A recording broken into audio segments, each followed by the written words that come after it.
Warna pada permukaan air sungai di kawasan dermaga Pasar Terapung Siring Pierre Tendian ini menandakan masih terdapat cairan minyak di atas permukaan air yang hanyut di Sungai Martapura.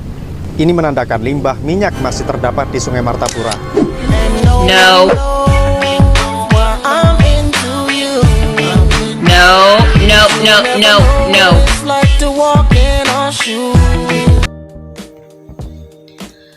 Pada video tersebut, tahukah kita bahwa minyak jelantah yang sering dianggap sebagai limbah dapur biasa itu juga termasuk limbah domestik cair yang berpotensi mencemari lingkungan.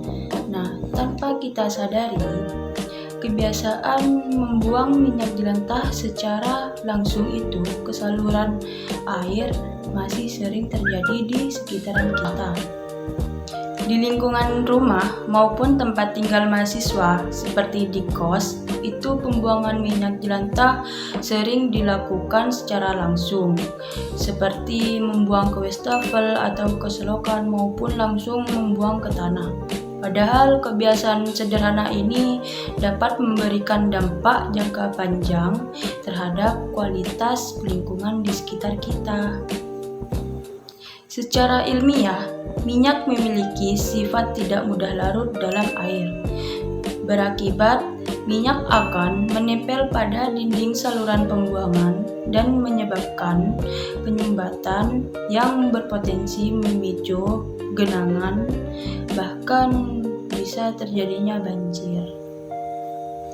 Jika minyak jelantah masuk ke badan perairan seperti sungai, minyak itu akan membentuk lapisan pada permukaan air yang dapat menghambat difusi oksigen. Jadi, kondisi ini menyebabkan kadar oksigen terlarut, menurun, dan dapat mengganggu kehidupan organisme akuatik. Selain mencemari air, minyak jelantah juga dapat meresap ke dalam tanah dan mengganggu struktur pori tanah sehingga menurunkan kemampuan tanah dalam menyerap air serta menghambat pertumbuhan tanaman.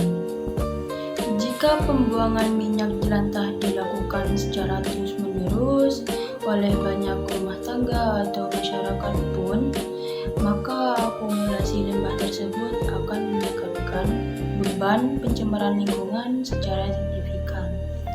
Saya sendiri sebagai mahasiswa mempunyai langkah sederhana yang dapat dilakukan, yaitu dengan menampung minyak jelantah dalam wadah tertutup sebelum dibuang agar tidak langsung mencemari lingkungan.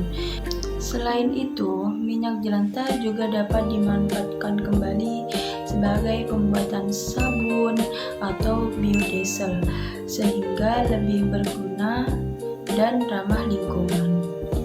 Melalui edukasi sederhana kepada masyarakat tentang bahaya pembuangan minyak jelantah sembarangan, kita dapat berkontribusi dalam mengurangi pencemaran lingkungan sejak dari lingkungan terdekat maupun yang terjauh.